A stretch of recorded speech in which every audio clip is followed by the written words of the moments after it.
Welcome back to Americanish. My name is Adela Kochav. And I'm Mariam and we are the Daughters of Diaspora. Today, we are so lucky to be joined by the one and only AlexxMedia. Alex is a producer, director, videographer, podcaster, studio owner, and apparently the mother of dragons. Let's go. Yeah, let's do it. Alex, thank you so much for being with us. We're so excited to have you. Thank you for having me. I'm absolutely honored. This is going to be fun. Yeah. Okay, we're going to talk about everything. So I'm a wild brace boy. yourself. Yeah, we know. I'm a wild boy. No. All right, I'm just letting you guys know, for a warning, I'm wild. Let's go. Okay, so I was telling Adela about you earlier in the week, prepping for our recording session. I'm and surprised I'm still here. Yeah. I'm surprised I'm still here if you told her about it. Well, I told the good stuff. If we do the bad stuff on camera, she can't run away. There we go. I'm always blindsided. Yeah. Smart. So I was telling her you're half black, half Puerto Rican, and she goes, "Oh, he's a halfy." Like, just very, like I'm supposed to know what a halfy is. A Yeah. halfy is a half of anything. So like even when it comes to the most homogenous communities, right? Like I'm a Syrian Lebanese Jews. We literally came from the same place. When my family was there was no Syria or Lebanon. It was all greater Syria. But still, like if you're Halabi or Shami, right? If you're like Beiruti, it depends what town you are in. You're saying So words people- I've never heard about I know. life. Isn't that beauty? That's That was American. kind of fire, but So like, literally, my grandparents on both sides of my family are from different towns in Syria, and we're Syrian Jews. There's not that many of us. Okay. And still, when you tell people like, oh yeah, like my dad's like from this part, and my mom's from that part, they'll say, oh wow, unity marriage, and it's like we're the same What people, even? right? It's really funny. That's And Let me crazy. explain it to a Crazy. New Yorker. Divorce. Like Please. somebody who's like from Bay Ridge is a completely different person than who's from like Williamsburg. Like that's what I would equate it to. Like, Except we're not Okay. we're the but same. not really. yeah. You know what I mean? Okay, I get that. So I use halfy for anything, like someone who's like half Latino, someone who's half black, someone who's half Asian, someone who's half Jewish. It doesn't matter where you are. If you're halfy, you're halfy. And I actually think it's the best way to be because it means that you have two cultures to share in. Yeah. That's true. It Okay. sounds derogatory, but I love it. But it's not. We're halfies. We're halfies. We got two halves right here and one whole. So Yeah, we're see? purebred just too. Get with it, bro. Get with I'm it, getting bro. there. I'll be a happy soon. Okay, tell us a little bit about that. So you grew up Okay. half black and half Puerto Rican. Yes. What's that like? So my mom's Puerto Rican, my dad's black. Yep.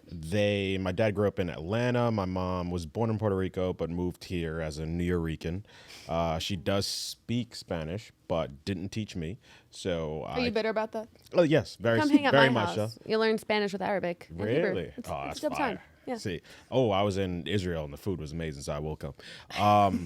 So yeah, because of she didn't really hold on to too much of her Puerto Rican upbringing.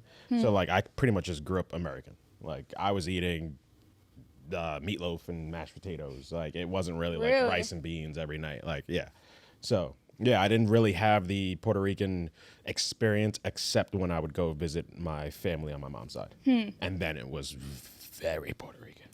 Like, I mean, like loud music, drinking, salsa till like 6 a.m. Like it was very, very, very Puerto Rican. But yeah, when I went home, it was just typical American. Huh. Yeah. Well, New York's like very Puerto Rican in certain areas. Yeah. You didn't kind of get a little bit of that infusion while being in New York, like growing up in New York? Oh, well, I definitely pick up on everything. So it's like I think what makes me a bit like well-rounded now is because I had that experience of like I see a little bit of Puerto Rican, I see African American, but then I also grew up in New York where it's like there's every culture here. So it's like it was really, I don't necessarily identify as one particular thing. I'm a New Yorker.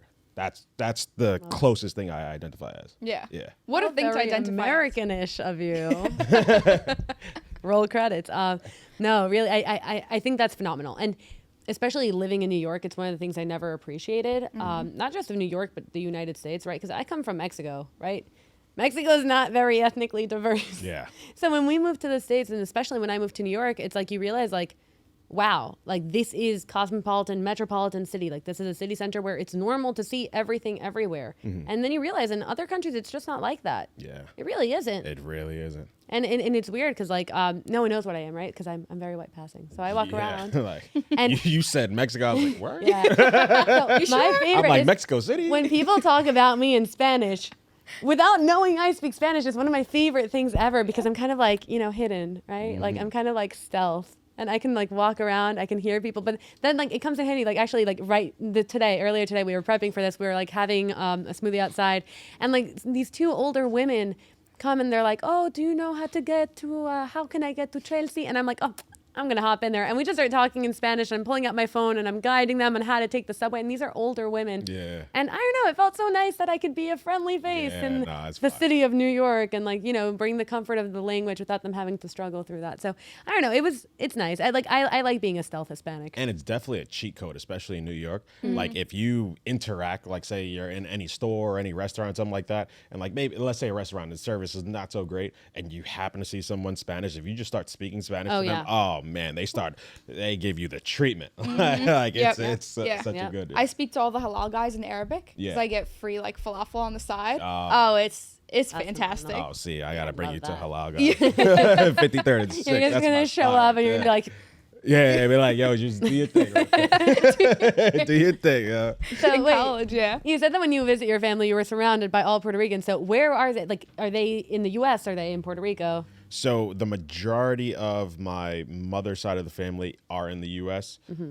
They came a little bit later than her, and then they all were in New York at one time. So that's why when I was a kid, I remember the family parties where it was just like so many of us. And I have like probably 50 cousins. It's because my grandparents had 11 kids. Oh. So it's crazy. But then everybody just like dispersed. So like I have family all over the country at this point. Wow. Not too much left in New York. Actually, I think everyone has moved out of New York at this point. Yeah. Oh, you're the anchor point. Yeah. So I have a lot of family around the world because my family left Syria and they went wherever they could. There's like that whole sob story. But I have family in Brazil, I have family in London, Monaco, and it's great because it means I can stay wherever I go. Exactly. That's fine. Yeah. Issue is, how often do people go to like Brazil or Monaco? Not that often, right? So I hit up like my aunt for like a favor once every 3 years. Like, hey, I'm going to be in town. Can I like, cop a couch? But everyone's in New York always. And I'm the New York. Oh man. So it's fun, and I'm basically an Amazon package mule. That's what I am. My house just fills up with packages. Like I go downstairs and like they're always like, Adela, like the room is full of packages for you. I'm like, literally not one of them is mine. They think I have a problem. I probably do have a shopping problem, but like this was not me. Yeah. What area in New York are you in? I live here in Manhattan. I live on 58. So I'm nice. like up. You just gonna tell people where you live? Yeah, come hang. I mean, 58th is a long street. It's a long street. Yeah, you know if I'm east, you know if I'm west. Trying to find her, like, yeah. You'd be surprised.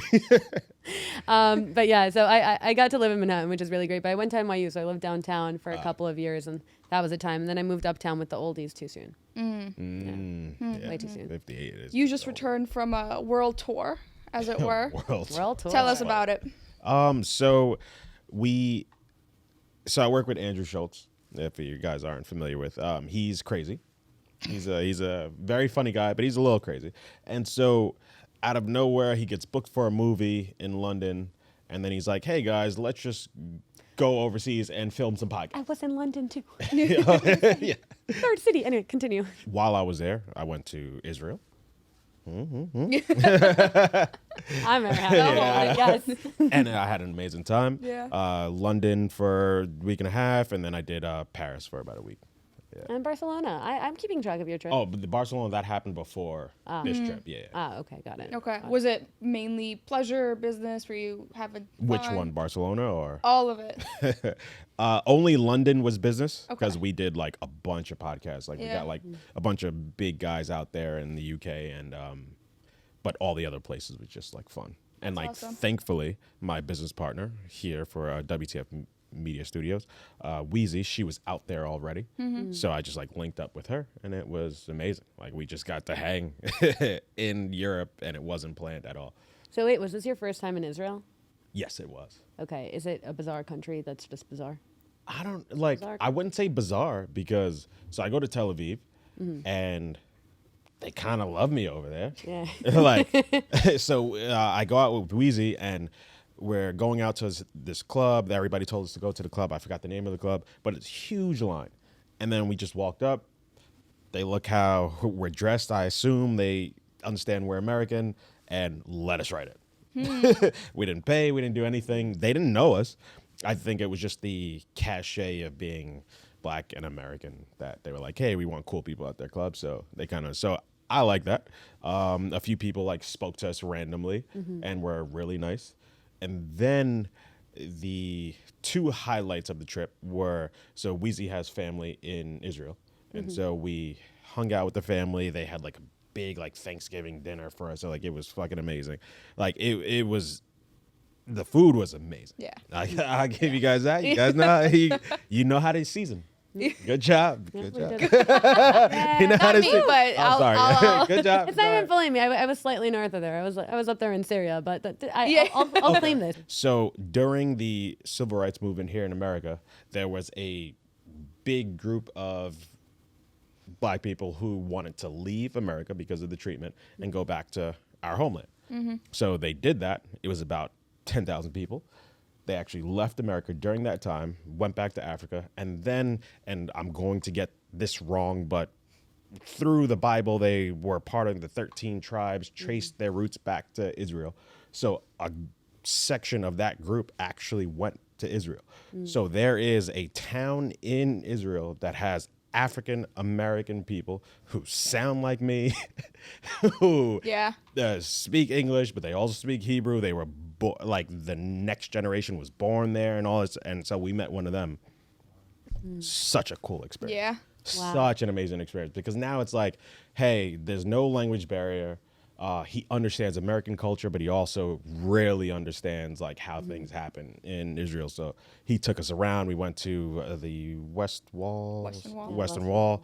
And then the day after we left, there was some bombings there. So it's like, you know, I kind of came through and disrupted things. But, you know, yeah, it was great because I was only there for 24 hours. Weezy was there for a couple days. So to meet him and have that experience for me, it was like amazing. Like I really got a lot out of that trip. Yeah. The Israel trips particularly are often very profound, and I help lead some trips to Israel, and we try to tell a story about the region and the country through these trips, and you get to meet really weird people. And I say weird in a good way. Like, I love weird. Give me weird all day. Yeah. You can see me. Yeah. I love it. Yeah. And every time I go, I try to meet like a community that lives there that your mind doesn't think of when you think of Israel. Yeah. Like there's Druze, there's Arab Christians, there's Lebanese, like there's a bunch of weirdos, and I did not know about this weirdo. Yeah. And next time I'm there, I'm going to hit him up. Yeah. And they have like I think their community is like 6,000. Wow. I forgot the name of the town that they're all, but they're still in that same town. It's like pretty amazing. That's so profound. That's awesome. so cool. African Americans in Israel. Yeah. Like fire. It's pretty cool. Yeah. It's crazy because like I've been to Israel a ton of times and I've never heard of this, so I definitely have to check it out next time I'm in town. And like at first, he got a little bit offended because I was like, "Oh, you're like the African Hebrew Israelites that we see on like Times Square that yell at everybody." Yeah. He was like, "No," like he like despises those people because it's like so many people try to connect them with that, and it's like they're not that. Yeah. Again, a bunch of weirdos and weird in their own little ways. Yeah. Okay, so you talked about your business partner, Weezy, who was on our show a few weeks ago, and Yep. she was absolutely incredible to talk to. Tell us about how this came to be. The studio. Yeah. Okay, so this happened during the pandemic. So like I mentioned Andrew before, I used to travel with him on tour all the time. I would film his tours, I would edit his tours, like all that. And so when the pandemic happened, it slowed us down. I was home, and I'm used to just working a lot. Like I like to work, and I had this idea for a studio for a while, but I wasn't sure if I was able to execute. And I was like nervous about like taking that risk because it's a big feat. Yeah. It's like it's getting a space, it's buying a bunch of equipment, it's hopefully people like it and come, and like it's a big feat. And one day we were at the beach, and this is still 2020. I tell her about the idea. She's like, "This is amazing." So like she gives me the courage to do it. And I'm like, well, what would be even more amazing is if you did it with me. And so, yeah, like I convinced her to do it with me. And we make such the perfect pairing because my comfort zone is producing. I love cameras. I love editing. I love making a story, but not being responsible for like in front of the camera, like delivering that story. But like I can really help mesh, like as a director, like I can bring a story to light. And so she is the opposite of me. She knows nothing about equipment, nothing about production, but she is a wizard in terms of like her personality, her persona, like being in front of the camera. And I'm like, yo, we make the perfect pairing. We're already like best of friends. And it's like, let's just do this. And it really worked. Yeah. Yeah. Like to this day, like I wake up, pinch myself sometimes. I was like, oh shit, this shit is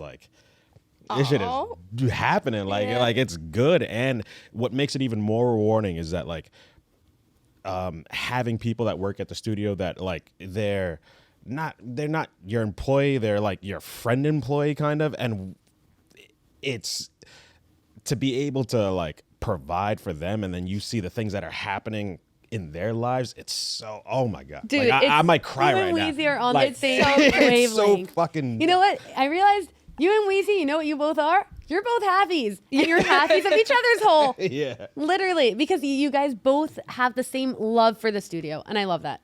And it's so crazy. We were just telling Brianda something profound that Weezy said when she was here. And she said, like, the feeling she gets knowing other people can pay their rent because of her God. is the best feeling she ever gets. I was like, how selfless is that for you to, all you want out of this world is to provide for others. Yeah. And they're not family, they're not related, Yeah, there's because nothing there. Especially for me, like I grew up poor, so like I'm far from being rich, but it's like to be able to help other people, like what? Yeah. Like that's the best. That's the most rewarding thing. Like I don't need fucking money. Like let's us build something amazing together. Yeah. Like that shit is. I'm about to cry. Yeah. Keep going. There you go. You got talk for you. That's really, really awesome. Okay, and from what I can see, from what the outside world can see, the studio just took off, and you guys were like moving and shaking immediately. Is that the truth? Was there a time where you guys were struggling to get people in here? Yeah. So it took off, but there were just so many like instances of things we weren't prepared for. So it's like this is the first time, like we didn't have any roadmap, we didn't have anybody helping us out, so it was just like, hey, how do we handle two people trying to book at the same time, and like this person's like a VIP client, but this person is like a client that they book with us regularly, and then it just like so many like little stupid things that happen, but at the same time it's just like, how do we manage to please everybody? Because like when you're in the service industry, you have to please everybody. Like you can't upset people. So we had some like rough times. There were a few times where it's like, bookings are a little bit low, let's come out of our pockets, keep things going. But thankfully things picked up quickly. We were able to get a second space. Yeah, congrats. The second space is doing well. Now we even expanded. Now we have our LA studio, and it's like that's doing pretty well. So it's like I'm just thankful to God every single day, man. Like, like it feels like this is not supposed to happen, but I hope I'm doing something right. You guys are absolutely killing it, and like just the way that your staff. It's weird to even call them your staff because I know colleagues. Colleagues. Yeah. Like shout out to Wolf. Right now, Wolf is the engineer right now, and I love this man. Like love him too. I absolutely love this man. Like he's such a good soul, and it's like the way that I hire, and it's so funny. It's like there's no necessarily interview. It's kind of like I talk to you, I feel out your energy. Yeah. You're high. Like, I don't know what the fuck he did prior to here. I have no idea what he did prior to here. But I was just like, yo, you're interested in this?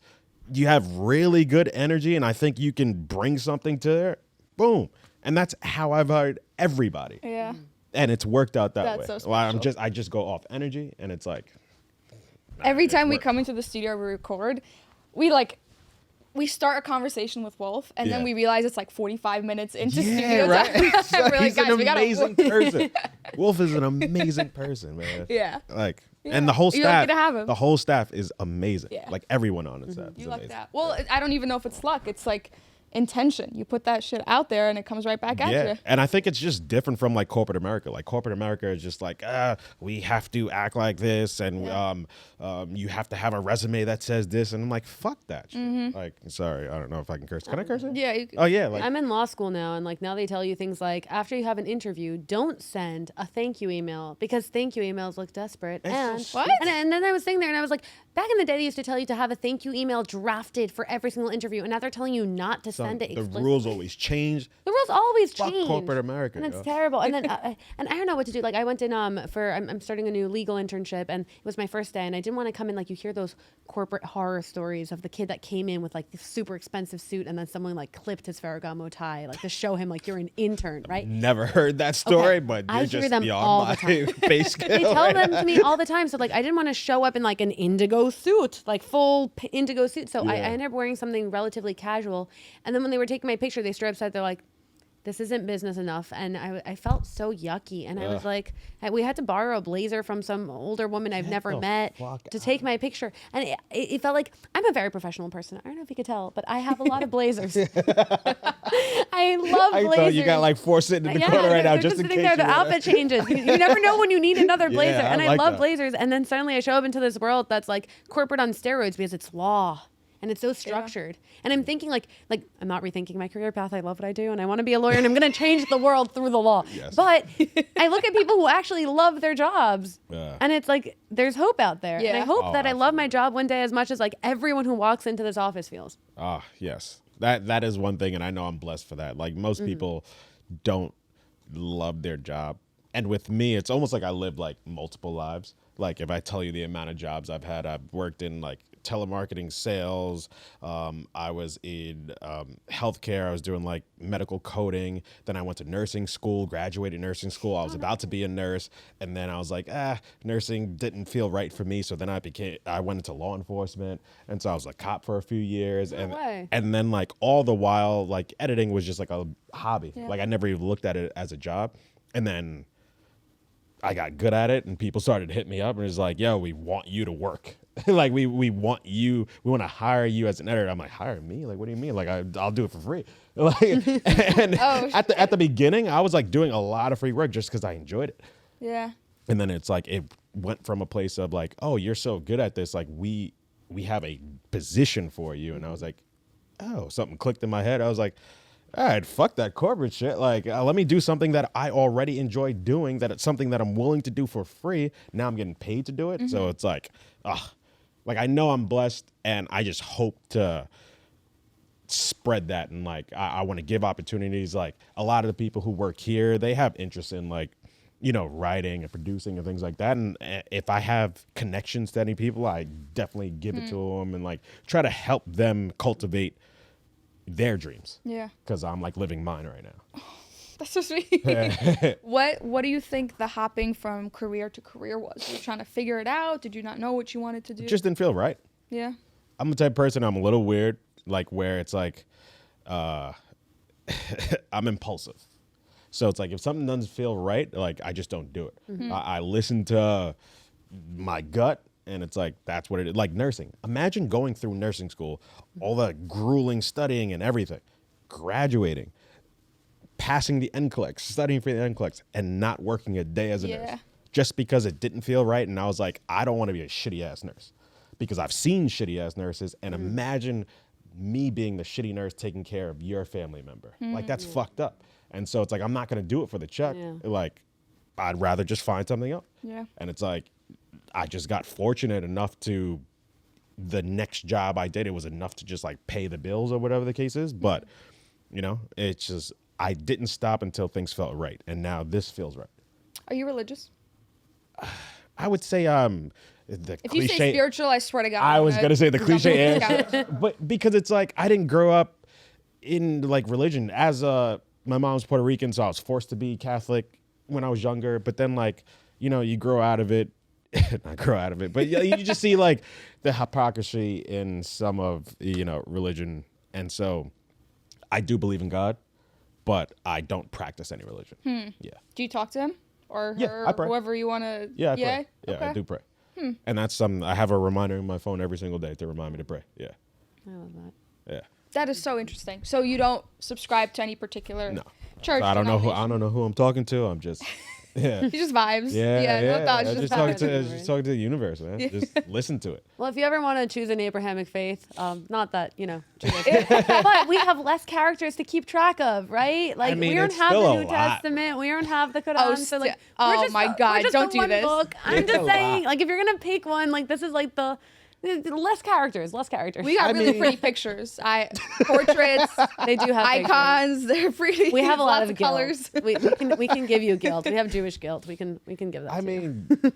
I mean, I'm one of every religion. I'm one of every religion. Like that's the Middle Eastern in both of us coming out right now. You're like, I'll give you shawarma. Come to my side. I learned. We talked about this with Weezy. You'll get me with food. my Persian friends talk about this concept called tarofing, which is like when you both like try to fight to one up each other. It's like old Persian men that want to pay the bill. That's tarofing, right? Okay. We're tarofing you right now. We're trying to like heckle you to ourselves. You should take advantage of this. You should. Yeah. What else you got? She can give you halal cards, but I could give you good service at restaurants. So that's what we've got. That's what you're fighting with. That's man. What can you one up? Man. No. You like pyramids? We got pyramids. We built them. No. Still debatable. That's debatable, but I think we built them, but it's fine. I'll let you take credit for it. That is hilarious. I'm this just is saying. phenomenal. You could take pyramids from me. So what thing? Have you been to Egypt? I have not. Okay. I would love to go though. So Andrew talks mad shit about. Yeah, he did shit on it, and like because he didn't go with an Egyptian. Like, what are you doing going with a tour guide? This is whatever. I'm not mad about it. It sounds like you're a little butthurt. Yeah. Also, so a lot of people talk about Egyptian cuisine in a negative way because Egypt doesn't have a restaurant culture. Like, going out to eat is not part of life. People don't go out to eat. Cafe culture, coffee culture, hookah culture for sure. Love that. But generally people don't, like, you don't go with your family out to eat because your grandma could chef it up way better than any restaurant. Got you. So if you want the good stuff, go to somebody. Go to people's houses and literally just know a guy who knows a guy, and they'll take you to people's houses and you can eat like some of the best food you've ever had in your life. Okay. Yeah. So that's Egypt. We'll go to Egypt together. All right. Yeah. I'm down. Like, I'm down for all experiences in life. Yeah. I'm actually going to Burning Man. Have you guys ever been? No. Have you heard about it? I've heard so much. Okay. So I've been once before. Wow. And it was an experience that changed my life. So growing up in New York, you grow up as a cynic. Everybody's kind of like, they want something from you, or you feel like they want something from you. Like, you always just have your guard up, like here in New York. And it's like, in general, I think most people are innate selfish, and we're not like giving first. We don't look to give first. We look to like, hey, let me make sure I'm good, and then I'm willing to give. Burning Man is that flipped. So it's like, just imagine that flipped. It's like, people are stripped. There's no money, so it's like you can't buy anything. Money's removed from it. It's radical self-reliance. So it's like, you bring what you need, and then also this is like a given culture. So it's like, hey, if you want to bring extra, if you want to give things out, like it's promoted, but it's not like mandatory. So it's like, imagine going to some place. It almost sounds like utopia, where it's like you go to a place on some hippie shit and everybody just peace, love. Hey, you need water? Hey, I have some AC in my RV. You want to just lay down? You look a little hot. Like, it's just like, it gives you, well, it gave me a like, a sense of like, oh, humans can be good if given the right environment. And it's like, it's something that I wish everyone in the world get to experience at least one time, because it's like, it's something it's not sustainable. Imagine like we just remove money and people are just like, hey, you need something, I give it to you. Like, eventually, like, greed and stuff, it's going to come into play. Yeah. But during that 1 week there, these are rules that everyone adopts. Everyone. And I'm telling you, there are people that have very little, And then there's billionaires that go to this thing, but we all live the same way. You can go in anybody's camp. Like there's like a camp that's like a Diddy and other people have. It's like you can just walk in the camp. Like they I can't thought it was say a music anything. festival. Am I? I mean, they have music going on as well, but there's so many people there that it's just like everyone has their own little camp, but it's all so inviting. So it's like you can't like not let someone walk into your camp. They encourage you to like be giving and like it's just I don't know. I feel like I'm not doing it justice. No, right it sounds now. it sounds like But- utopian. But at the same time, granted, don't get me wrong, the things you've probably heard, yes, there's a lot of music, there's a lot of drugs. I heard it's an orgy. No. Okay. No. Like, far from that. There's an orgy camp. Ah, got it. So it's like anything you're looking for, they have that. They have a yoga camp. They have an orgy camp. They have like a poetry camp. They have a rollerblading camp. Like, and then people go there like weeks ahead and make these crazy art installations where it's like, imagine this is a desert. There's nothing there. People build this city. We're there. We live there for 1 week, and then the city is gone. Like everything is removed. There's not a single ounce of garbage left in this city. It's fucking amazing. Wow. But it's really like I think, like it sucks that you feel that it's an orgy, like because it's like it's so far from what it really is. It's really just like it's kind of like utopia on Earth for 1 week. Was there a moment that stood out to you from the last time you attended? So I'll give you my experience. When I first got there, so it was me and Andrew. We were driving about 16 hours from Salt Lake City in an RV. And when we finally get in, Andrew had gone prior. This was my first time. Like a welcome guy. He comes and Andrew's like, hey, this is first time. He asked me to come off the RV. And he's like, hey, lay on the ground. So he lays on the ground with me and we're making sand angels, like a snow angel, but we make like sand angels. He's like, hey brother, you're here, you're gonna get dusty, that's just what it is, but we're going to experience this together. He gives me a big ass hug and he's like, welcome home, have an amazing burn. Like that was the experience, the welcome. This guy I don't know from anything. And then later that day we set up our campsite and we were there with a few friends. There's this cool art installation. A guy, he made like a giant wheel that he's able to control in the middle of it, and it stays upright. I don't know how he did it. So he's riding by, he stops in front of our camp. We're talking to him for a while, and he happens to be like an occupational therapist, or maybe a physical therapist or whatever. And he saw me walking and he's like, hey, it looks like you have a bit of a gait in your right foot or whatever. And he's like, let me take a look at that. And so he's like having me do a few stretches, and then next thing you know, this guy is like massaging my foot, like trying to fix the thing that's wrong with me. And this guy, like, I don't know this guy from a hole in the wall, but he's like, hey, I have a gift of healing injuries. You look like you have an injury, and I just want to help you. Wow. Like, that's what Burning Man is. Wow. So that sounds really incredible. It's really that. So you went before COVID.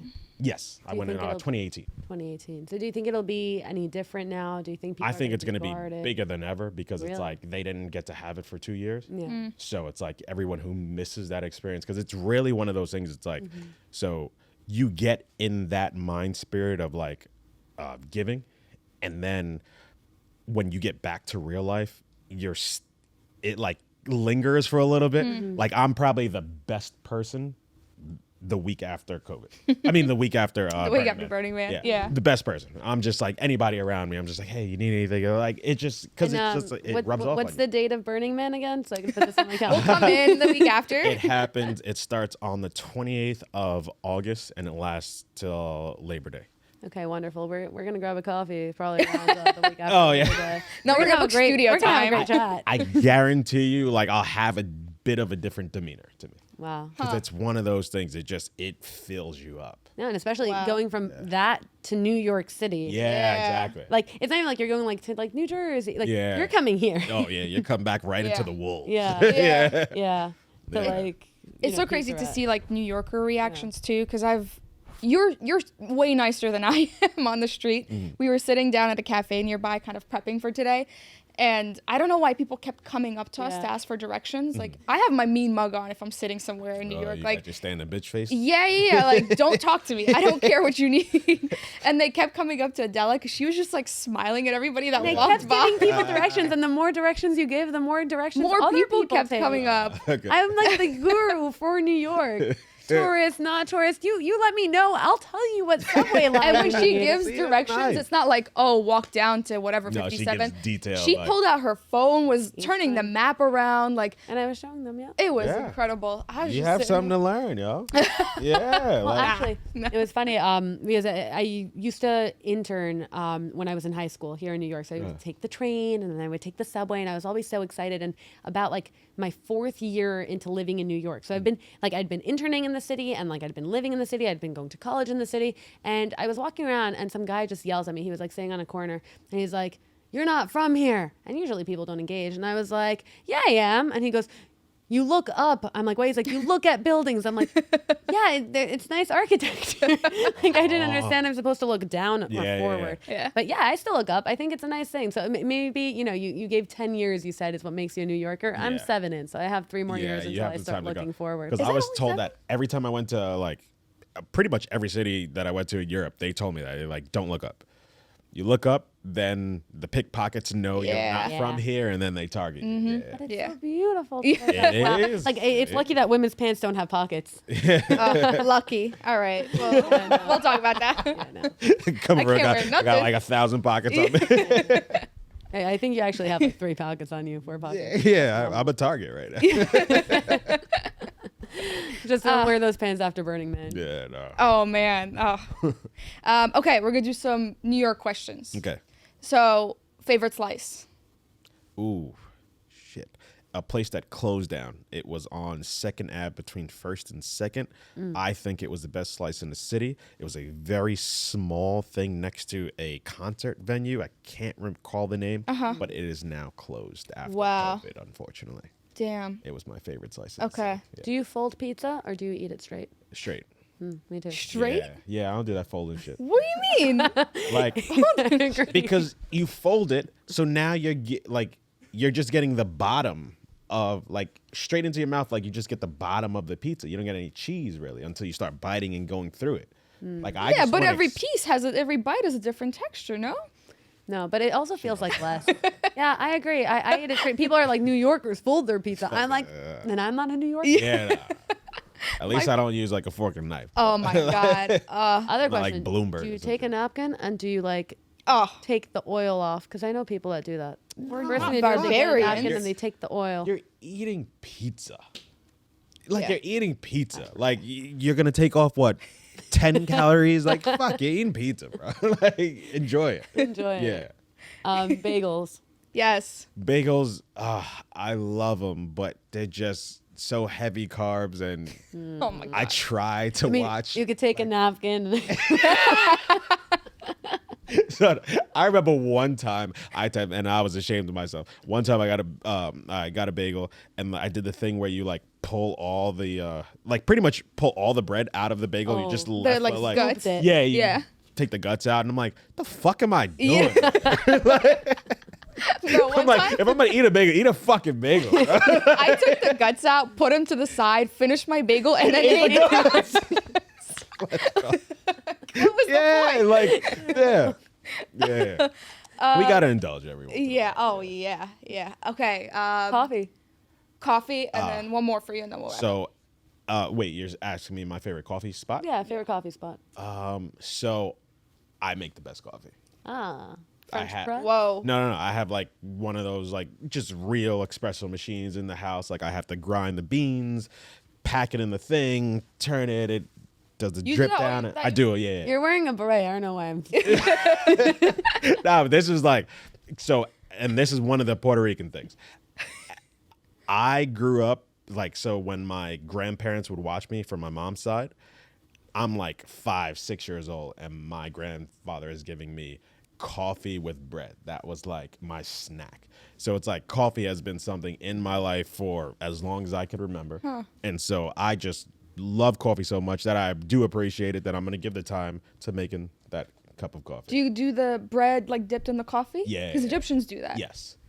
So it's like I do coffee, Yeah. dip the bread in it. With a little bit of milk sometimes. Yeah, a That's little like milk and sugar. Yeah, that's breakfast. Café con leche. Yeah. Oh man. Okay. This is gonna be a hard question. So brace yourself. What's the thing that you gatekeep in New York?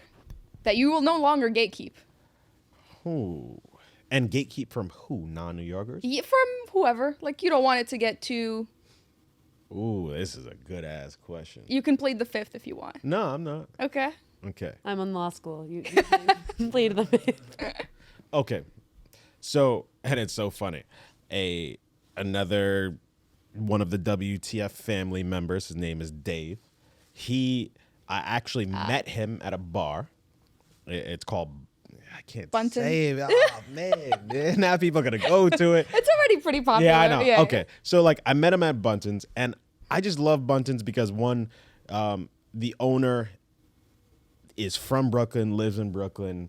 It's like, it has like just a feel of just like, hey, we're not necessarily just trying to make money. We just want to give a good experience for a bar, have a good time. And it's I never have a bad time anytime that I go there. And that's something that I don't tell people about unless you're very close to me. Because I don't want transplants going to. Yeah. Sorry.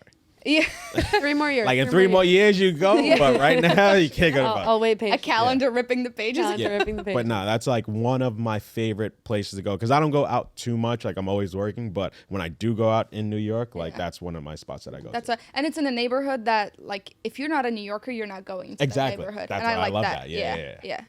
Okay. Did I miss anything? No, I think that's it. That was great. Thank you Oh, so wow. much for joining us, Alex. Did I do good? Oh my This was God. phenomenal. This is great. We could go for like another hour, Yeah, but definitely. let's get out of here. Awesome. Thank you so much for joining us. It was really a pleasure, and we'll see you guys next week. Peace.